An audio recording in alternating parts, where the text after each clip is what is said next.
Well, hello everyone. Welcome back to another week of building Hogwarts and Lego. And the first thing you might be able to see is I've actually done a little bit of a room change over here. Now, this used to be my living room, still is technically, and where that's the fireplace and a sofa, like the one that's up against this wall, would normally go in the middle. I've decided to actually prioritize Lego, as many of us do. And I've gone ahead and put the Lego table right in the middle, as well as put a desk back there. And that just allows me to now have a lot more freedom of movement to get around to everything. And I'll be able to show you guys a bunch of different angles of the castle that I haven't been able to before. And not to mention, of course, that the lighting is a lot better, except for right now, where if I stand exactly, it'll just blind you. But a few minutes ago, it was pretty good. And so with it here, I can obviously now get a very nice front view of the castle. Not only that, I have direct access to these sort of cabinets from IKEA that are directly behind it, which I've been using to store all of my parts. So the big buckets have got most of the bulk pieces, and things are a little bit more unique. And I've got the drawers down there, which I've just been sorting by color and type and whatnot. So, like, you know, dark gray plates, dark gray bricks, etc. And so I'm just going to take you on a very quick tour of the castle before we get into any building, because it's been a while since I've been able to walk entirely around it. So starting over here in the very bright light is the Great Hall, of course, with the boathouse that is not yet connected. That's the Lego set. I did not build that. Come further along, we've got obviously the grand staircase tower, and I'm just going to talk a little bit about what I'd like to improve about everything as I go around as well. It's not that this is a bad design, but when you look at it, the roof looks oddly out of place. It's a little bit too fat. It's a little bit too stumpy for how tall this tower is. Oh, there comes the light. Blinding. I just don't think the roof works with the design of this building. So either I've got to fatten up the tower, or I've got to shorten it slightly, or about halfway up, I've got to thicken it. There's something that I need to modify it so that the transition between this very tall, skinny building and this kind of stumpy roof is a little bit more organic. Then we have the entrance to what would be the quad courtyard if I extended the castle further that way, and the tower. We've got to do a little bridge in between these two buildings. Now, it won't actually lead to anything, but it's more for aesthetic reasons. And then there's that little area back there, which will become something. We have the viaduct entrance, and this area over here, which is, for all intents and purposes, 100% complete, which is great to say, with fully functioning interiors, except for that building right there at the moment. So viaduct entrance, the central tower. We have the long corridor and the bell towers here on the end. Come around, hopefully you guys don't get blinded. Now, it is a little bit tight here. It's enough for me to walk, but there we are. This is the astronomy tower. That roof definitely needs to be modified, and of course we've got to put a full interior. In fact, it's not even attached right now. It's just hanging there, just so that I can show you guys. Come around this side. I'm planning on, for the viaduct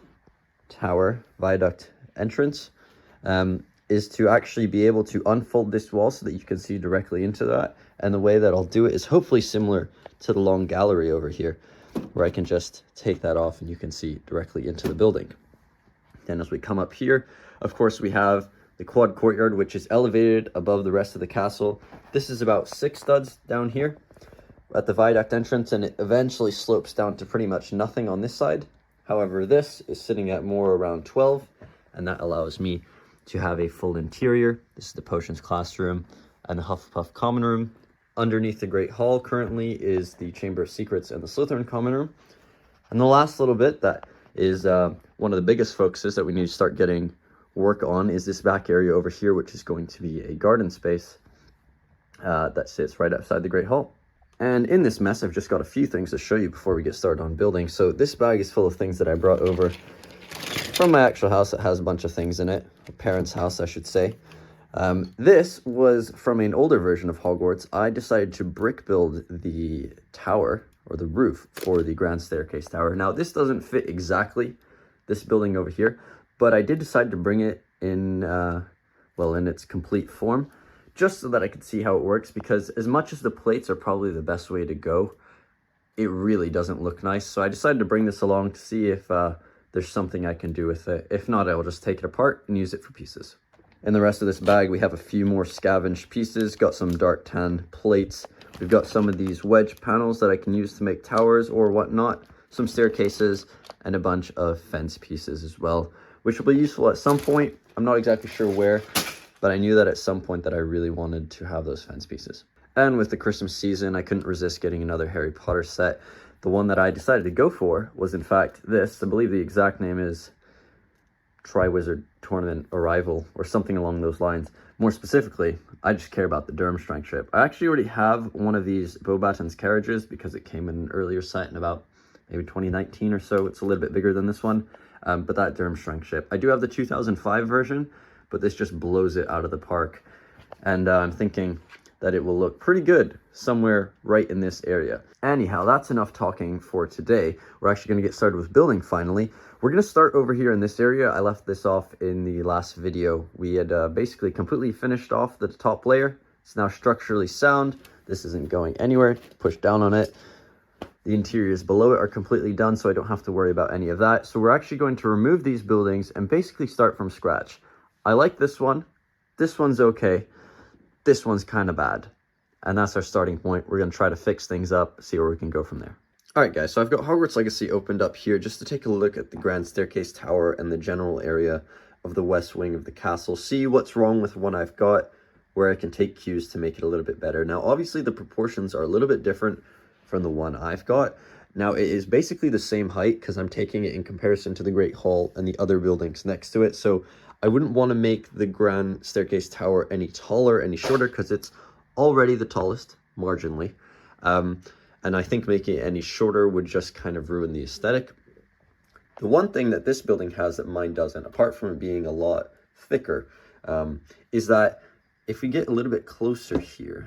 Okay, so when we get a little closer here, what you can notice is that it actually thickens out near the top. Now that's something that I shouldn't be surprised about because I think I already did know that in the back of my mind. I mean, this building over here has the same concept in which it thickens out just towards the top. So does this one over here.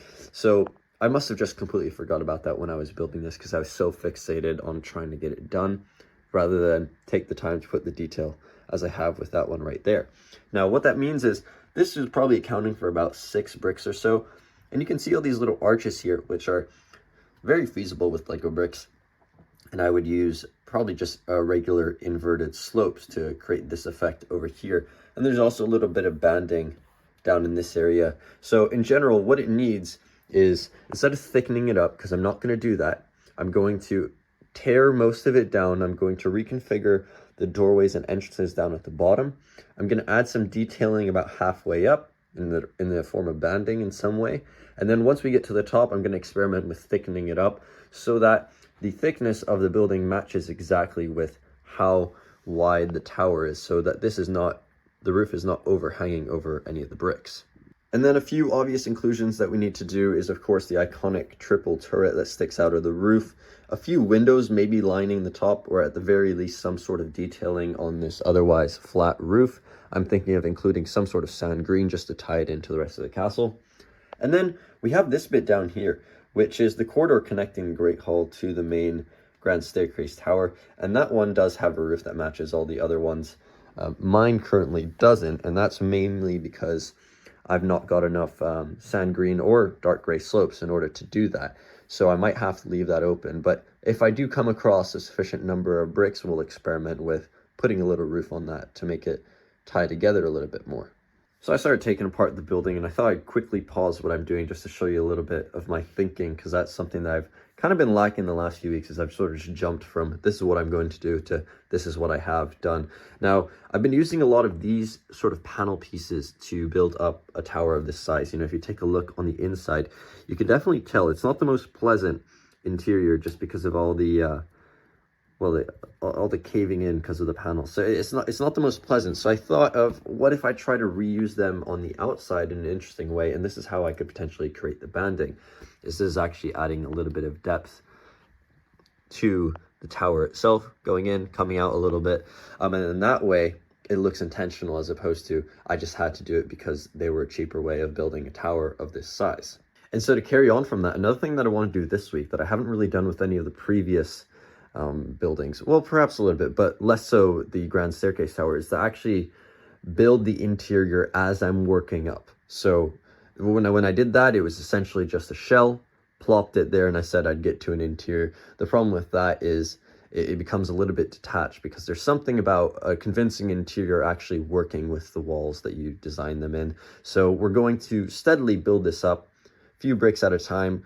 We're going to take a look at some interiors of Hogwarts Legacy. I'll show you that really quickly right now. We'll figure out how we want to lay it out, and then we'll just slowly move our way up, and we'll see how it starts looking. I think in that sense, especially with how I have this very obvious opening only in this building, it's really the main centerpiece of Hogwarts. Of course, everyone knows of the Great Hall, and that's fine, but this is obviously the biggest, the tallest, so I really should put a little bit more effort into making a very convincing interior that works with the structure itself. All right, so here we are looking from the direction of the Great Hall into the Grand Staircase Tower. This is a little corridor that passes in between them. Some of the impressive things about it, or notable aspects, is we've got a few torches along the wall. We've got quite a variety of steps. I don't think we'll be able to include that in what we have, just based on scale. We have this really cool statue, which is the architect of Hogwarts, which is quite fitting. I think we should definitely try to include that. Now, we have two options once we get here. We can either walk down or we can walk up. For the sake of argument, I'm going to walk down, since it's roughly the same. And you can see what we have in the Grand Staircase Tower is a very large drum that goes right up the center, and we have some bridges that are branching off that go out to the outer walls, and you can see they would form corridors.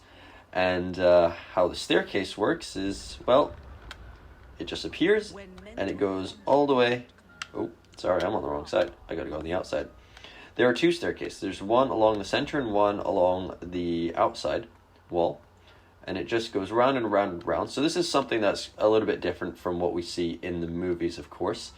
And I'll show you just what it would look like. There's the one on the inside. So this is what's very distinct between Hogwarts Legacy and the movies, and of course this is the style that I'm going to go with, just because I think it's a lot different, and I doubt anyone else will have made a Hogwarts that has a cylindrical staircase as opposed to the regular moving staircases in the fashion that they kind of rotate 90 degrees and such. All right, so we're barely a few minutes in, and we've encountered yet another problem. That's okay. I'm just going to walk you through it. What I've basically just done is stuck down the four sides of the tower down into the base plate. Now I had to do a little bit of wiggling because it doesn't actually line up perfectly with the studs.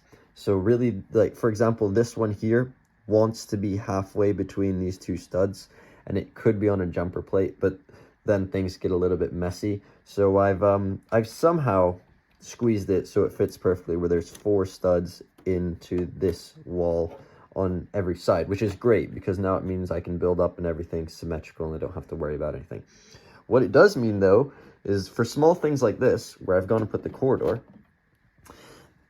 that is now partially leaning over that wall, which I don't know how that was working before, if I'm being honest. I would assume what I had actually done is just shoved the Great Hall slightly out of place, and I'm like, oh yeah, it works, and never noticed the gap right there. So I'm definitely not going to change the tower, so that means I'm going to have to modify this slightly in order to mold around that space. It's just small things like that building circles kind of gets to you with. But in any case, here's a top-down view. Now, you will have seen this before. This is a spiral staircase that goes all the way down to the dungeon level. And while you can't see the entrance anymore, because this is the Hufflepuff common room, this is the dormitories, and this is the potions classroom, you can very clearly see that there is a doorway right there, and that leads to the hallway that you can see just right there behind the potions classroom. So it is all technically integrated together. Now, the panel pieces that I used on the corners of the stairwell stick up ever so slightly above the actual ground level. So my thinking is, instead of complicating things, is I'm just going to lift the ground level to up here. So it's going to be about 1-2 bricks higher from this regular plate level on the inside. In order to do that, I'm just going to use a bunch of filler brick and plate it all off so that we can have a smooth surface to start with. All right, so it doesn't look too complicated, but I spent a decent amount of time so far just working on this little bit here. The first thing that I did was finish plating off the area. There was gaps in the corners and such that I had to fill in all the way down to the base plates, which is about 12 bricks or so. Just got a big pile of filler brick right there. And then I went around and added all the bricks. I added tiles underneath the main part of the tower, so that now they're nice and secure, and when I go to build the exteriors and the interiors, I don't have to worry about any strange gaps. It's been secured down. I've just moved the doorways a little bit. It was randomly in a different place. So there's one here, and I've actually introduced a third one right here. I've been working on a little prototype doorway, and this is going to obviously access out to the main gardens. I was going to have it here, but I'll explain in a second why I decided against that. I've gone ahead and essentially put a little platform for the top of the stairs on the main level over here. Now there's a little bit of height change in plates, but we will work that out eventually. I've capped off the corners right here by just using 2 plates stacked on top of each other and then a wedge plate just to cover that corner bit. That now means that if I were to add a second layer of filler brick, it lines up exactly with there. And the reason why that's a good thing is because it worked out that if I put a wedge plate right there, this lines up pretty much exactly as the 45-degree angle of the tower. And then if you use this, the 2x3 wedge plate, these actually fit perfectly in the spot right there, which is absolutely great. So now I'm going to go all the way around and then complete it off with some tiles, and we'll see how we're going from there. The second layer is done, and what you can see is I've actually gone ahead and put these panel pieces on this level, and that's because while I just said a minute ago that these wedges fit perfectly, if you look really closely, they ever so slightly overlap onto the brick, and I was not about to have another corridor situation where I'm off by like a fraction of a stud. So I just decided to put these panel pieces, and what that allows is the wedge to slightly go into the brick, and you'll never notice. And the weird gaps like that, I hope to just fix by putting in some tiles. And that's also something that having these panels affords, because now I can put, for example, this piece right here, and it works quite perfectly because I don't have to worry about it touching any of the bricks. So we're just going to finish off plating the rest of this, tiling it, and we're going to have to adjust the doorway heights ever so slightly so that it's not showing any of the filler brick. We're going to then figure out a way to connect this bit, which is really delicate and could break really easy if I push right there. I'm going to connect it up to the main bit, and then we're going to figure out how we're going to continue the staircase and what the interior is going to look like. And so a few minutes later, this whole area is plated off, and it's looking a lot better. The one good thing about doing this sort of foundation and trying as best as possible to match the curve of the actual tower is that we've got a base that's essentially ensuring that this tower is not going to be moving about, because it's really easy for this to happen because there's just no internal structure that's keeping it in place. Actually, it's just really just bowing the pieces ever so slightly and making sure they stick like that. So by doing this, it's really helping with things. It also just looks pretty cool. Now, I've actually decided, instead of doing dark gray, which is basically what I've been doing for almost most of the mock, I'm going to try something different and actually use light bluish gray instead on the inside of the grand staircase tower. And the reason being is because I think it's going to be quite a dark space to begin with, and be nice to brighten it up a little bit. And that means I can also save some pieces of dark gray to use on the outside. Not that I'm sort of lacking any parts, but I think it would be an interesting choice. So we're going to go with light bluish gray instead. We're going to tile it off, and we're going to figure out basically just the general arrangement. And I'm going to have to fish around for some more tower or spiral staircase pieces, sorry. I do only have one left, I believe. So we're going to see how high of a staircase we can build, and that will really dictate the size of the opening that we're going to create. So here I have one of the original Harry Potter sets back from 2001. This is the, not exactly sure what this set is called, but it's the Fluffy's Encounter, I believe, actually, now that I think of it. And right here, I'm sure you guys can see, there is a spiral staircase. So I'm about to steal that from this set, and we're going to get building over here. All right, so here's the staircase plopped in the middle, and it's looking pretty cool. Here's just a side view of what it looks like. Now, one of the main drawbacks at the moment I'm finding is it's just a little bit too short for what I was hoping for. It's sitting at roughly 12 bricks tall, and that just means that any interior that I do is really limited to that height. So I've had a few ideas how I'm going to fix that. The first one is we have the staircase that goes all the way down to the basement, or the dungeons rather. And I used to have an opening right here, and this was a hallway in this space, and you could see right into one of the entranceways, and you could see the bottom of the stairwell. Now, however, the only the only give that there is a stairwell going down is what we can see here. But if you imagine that this and this is blocked off, so you're really only looking from here, you're looking basically at this angle. This is all you can see. So I was thinking I would actually lift up this staircase about 6 to 8 studs so that it essentially starts right there as opposed to all the way down at the bottom. And no one will actually know because you won't be able to see it, and it means that I get an extra 6 to 8 studs on top. Another thing that I'm planning on doing is getting rid of this little platform here. I think we're just going to have one big continuous staircase, and it's not going to stop on a little platform like that. Another thing that I'll do is, of course, this is the old light gray color from the early 2000s. And I've got down here a mix of dark bluish gray and the sort of medium nougat color. I'm actually going to take all three of them and mix it up a little bit just to not make it look like two completely different staircases. So it's going to look a little bit odd, but we're going to mix them all together and see what we come up with. In case some of you have never actually seen it, this is what the structure inside of this staircase looks like. These were all the individual pieces are like, so they just very simply just slot over the top. They've got these little grooves on it, and the grooves on the bottom are offset, so it allows it to be slightly rotated. So we're just going to start it from there. I've lifted it up 6 bricks at the moment and just put an octagonal plate. It doesn't necessarily fill the space the best, and realistically, if I were going to do this properly, I wouldn't need an interior down there at all. Like, it's fully tiled off. There's a doorway. I mean, I guess I'll show it to you. That's what it looks like right now. I don't even need that because you won't see it. So this is what we're putting on top. But we'll see if 6 bricks is sufficient, or if we need to go a little bit less than that, or if we can potentially get a little bit more height out of it. We're just going to experiment with now mixing up some of these staircase pieces. We'll see if this will continue to be wobbly or if it'll be a little bit more secure. All right, so the staircase is now all integrated into one. It looks pretty cool. I actually quite like the mix of colors. It gives it a real pop. And I've gone ahead and put this opening over here from the arches that I just stole from the, let's call it the old tower, because I think we're going to be moving on from that design. And this is the opening size in comparison to the height of the staircase. Now, actually, funny enough, I think now that I see the size of the opening, it's probably preferable if I move the staircase back down, because with what I can see here, I can actually see that, the little base, and I'm not quite happy with that. I would prefer if I lower the staircase all the way down to the bottom, even if you don't see all of it. And then what I'll do with this top bit is I actually forgot you'd have to have a platform up here on the top where this staircase goes somewhere. So that's how we'll figure out the sort of space where the staircase randomly ends before the top of the opening.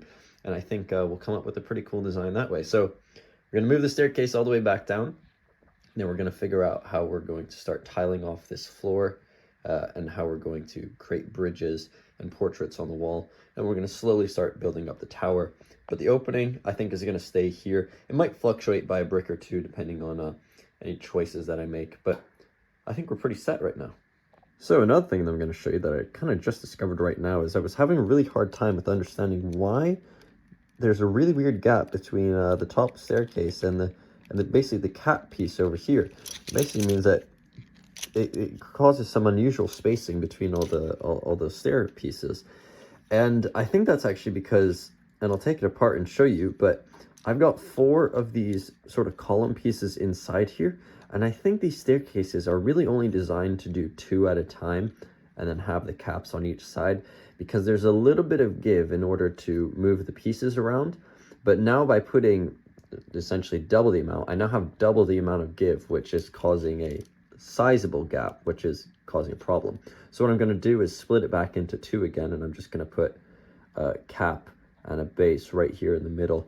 And it shouldn't be too much of a problem, but it's really getting to me, the fact that these are kind of sliding out of place all the time. All right, so here's what it looks like now that we've moved it all the way back down. And I have gone ahead and put a little bit of a platform here just to ensure that the staircase is a little bit more stable, or else it would be going all the way up to this height with no support at all.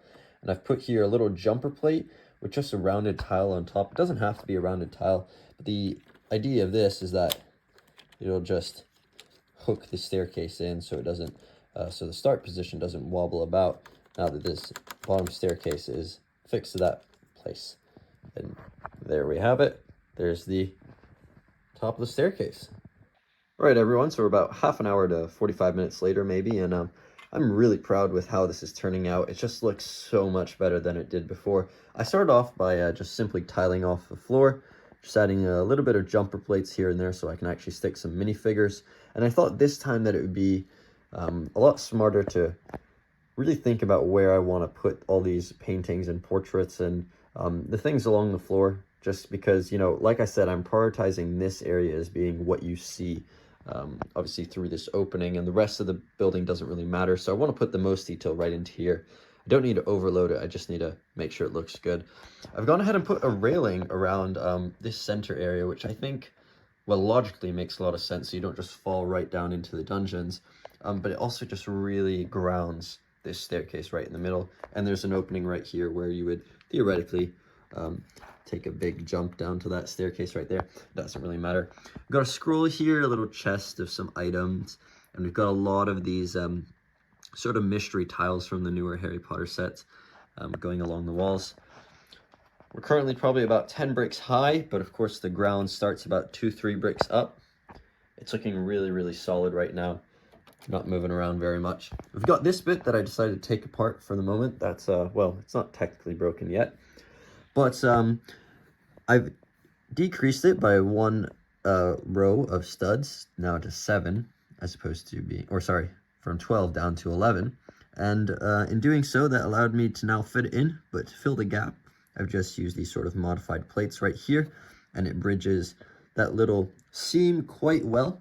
And I'm now going to just reconstruct this area a little bit better, because this works obviously if there's even spacing, but now that I can't, I'm probably going to decrease it to 2 windows and fiddle around with how I can make it look pretty decent in there. And then I'm going to be using essentially just cheese slopes, I think, in a similar fashion to this, kind of put it like that in order to close the gap between it and the tower on the edge right there. So I'll cut to once I've got a little bit more progress done, and then once we get about this high up, maybe about double the height of what we're currently working with, I can just really accelerate and build the tower further up until we get to that top crowning bit where we need to work on some more detail again. So the corridor has been modified, and we've got the same problem again where there's a little bit of bowing in the tables. So you're seeing it right here just because it's not really attached to anything, it's just floating here. But eventually that will be closed like that. But we'll just have to bear through that. It's kind of hurting my OCD right now. Anyhow, we've got this capped off at the top as well. We just changed it from 3 to 2 windows, put 3 bricks in between instead of 2. And we've got the cheese slopes right there on the end, basically just very nicely finishing it off. So we can now move back to the tower and start building it up. And just a little bit later, we've got a lot more progress done. We finally got this opening finished up, so you guys can now get a really good idea of the size of it. And of course, we've now made our second landing. It's still somewhat in a prototype phase, if I'm being honest. I'm not entirely happy with it, but it's serving what I need it to at the moment. We've got an assortment of flags and portraits up on the wall, and then from this point onwards, because I don't have any more stairs, I've just got a column. And I think I'm fine with that, actually, because if you think about how the Hogwarts Legacy game works, the stairs only appear once you need them to, so we can just pretend that those stairs have not appeared yet, and that kind of fixes all my problems. And then what would normally be a doorway, except for the fact that I slightly misjudged it in that there is no building right here, because this one is set back a little bit. It would have had to be a doorway right there. That is just a blank wall, so we're going to pretend that's a secret entrance, and there we go. That's the second thing that I've fixed by post-rationalizing. But in any case, I'm really liking how it turned out. It's going to need a little bit more work, but the height is getting there. And coming around the other side, you can see what a huge difference just that little bit of banding by inverting the panels and having them stick outwards as opposed to inwards. First of all, it makes the interior look nicer, and all of a sudden, it's really breaking up just a huge cylindrical form. It's actually looking a lot better, so I'm really happy with that.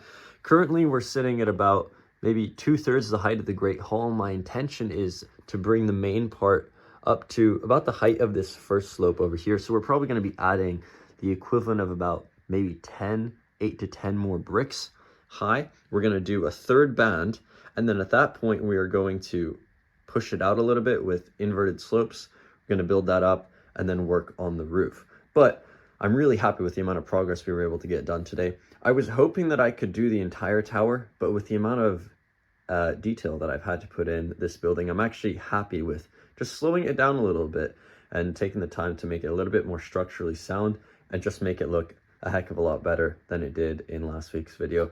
But that is all that we have for this week's episode. I hope you all enjoyed and that you'll stick around for next week when we finish the Grand Staircase Tower. See you all then.